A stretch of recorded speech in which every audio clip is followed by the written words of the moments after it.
bukanlah hotel berbintang, melainkan bangunan yang terdapat di Rumah Sakit Provinsi sebagai rumah sakit rujukan untuk penanganan pasien yang terkonfirmasi COVID-19.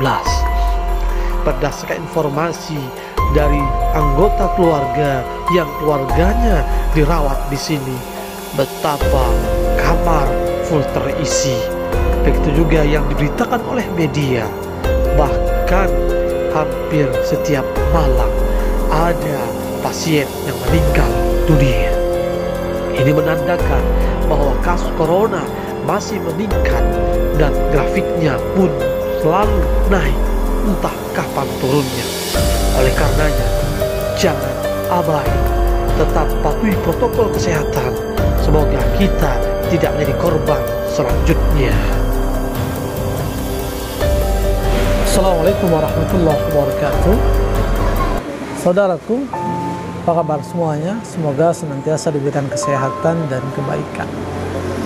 Hampir 8 bulan kita telah berada dari masa pandemi. Yang masa ini sampai hari ini belum ada tanda-tanda untuk berhenti. Kasus semakin meningkat tinggi. Secara grafik belum tahu kapan dia akan turun. Bahkan landai pun belum juga ada tanda-tandanya. Sementara aktivitas kita sudah semakin banyak disibukkan dengan kegiatan-kegiatan, pertemuan-pertemuan, meskipun masih berikhtiar untuk tidak menghadiri kerumunan-kerumunan, tapi seringkali juga tidak bisa menafikan kita pun termasuk di dalam kerumunan-kerumunan. Pesta pernikahan, di pusat perbelanjaan, di taman hiburan, dan seterusnya. Saya ingin mengingatkan diri saya, keluarga saya, teman-teman saya, kita semua. Dari data yang kita dapatkan sampai hari ini pun di negeri ini lebih dari 520.000, tepatnya 523.000 kasus yang terjadi per 28 November hari ini. Dengan kasus meninggal 16.521 orang. Nah, artinya makin hari makin ke sini kasus semakin bertambah. Bahkan sehari bisa sampai 3-4 ribu, bahkan pernah 5 ribu. Di Bengkulu pun tercatat lebih dari 1.700 terkonfirmasi corona. Dan saya hari ini pun secara pribadi merasakan betapa kesedihan ketika kita temui, kita dapati orang yang kita kenal, ada teman yang kita kenal, ada mungkin keluarga yang kita kenal, dan terkonfirmasi. Akhirnya kemudian protokol kesehatan mesti dijalankan saat penyelenggaraan jenazah. Betul, memang tidak serta-merta orang meninggal karena COVID.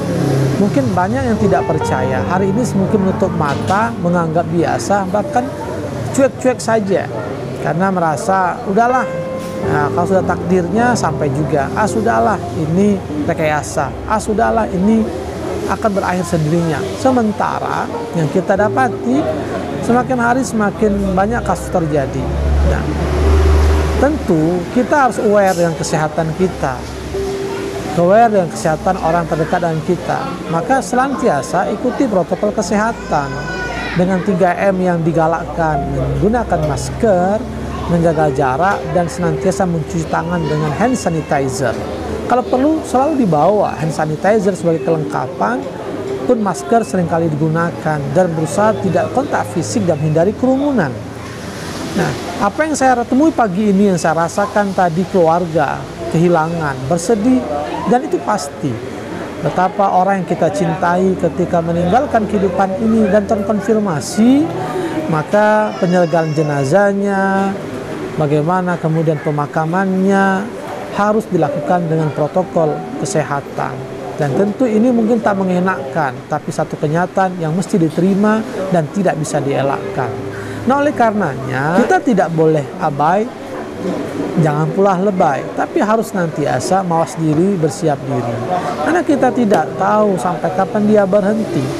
Jangan terlalu banyak berdebat kembali. Jangan terlalu banyak merasa lebih tahu sendiri. Karena semua ahli menyatakan, hampir semua masih mengingatkan betapa ini bukan hal yang biasa. Betapa hal ini menjadi musibah dan menjadi catatan sejarah kehidupan kita. Bukan hanya kita saja yang mengalami, lebih dari 200 negara pun mengalami akibat dampak masa pandemi.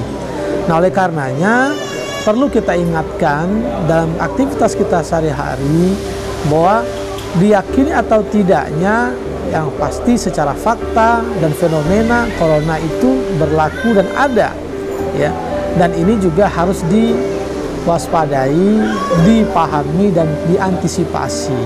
Jangan sampai nanti ketika kita sudah mengalami, orang terdekat kita mengalami, baru harus sadar diri, sementara selama ini mengabaikan bahkan cenderung meniadakan. Nah, tentunya kita juga harus selalu bagaimana kita melakukan antisipasi dengan cara tetap melakukan apa yang menjadi ketentuan dengan mengikuti protokol kesehatan. Setelah ikhtiar maksimal, ya baru kepada Allah kita kembalikan. Kita ya harus selalu juga memahami betapa mempertahankan diri, menjaga kesehatan diri itu bagian dari menunaikan haknya badan. Hak badan untuk sehat, hak badan untuk dilindungi, hak badan untuk mendapatkan kebaikan. Jangan sampai kita berbicara untuk hak mendapatkan makan, mendapatkan kekayaan, berusaha untuk menguasai kehidupan, tapi kesehatan malah diabaikan. Akhirnya sakit, ketika dirasakan, maka semua yang kita upayakan kita dapatkan tak berguna apa-apa, karena benar sehat itu mahal, ketika sakit baru terasa. Maka saudaraku semuanya, tetap jaga kesehatan, protokol kesehatan, dan berlindung pada Allah Subhanahu wa Ta'ala. Semoga kita tidak termasuk untuk konfirmasi yang kemudian menjadi catatan dalam kehidupan keluarga.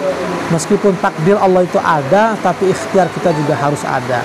Sehingga tidak fair kalau kita hanya menyatakan takdir Allah lah yang menyebabkan. Betul takdir Allah, tapi kemudian ada kontribusi kita, tentu ada peran kita dalam kehidupan ini. Semoga Allah melindungi kita semua, jaga kesehatan, tetap ikuti protokol kesehatan. Assalamualaikum warahmatullahi wabarakatuh.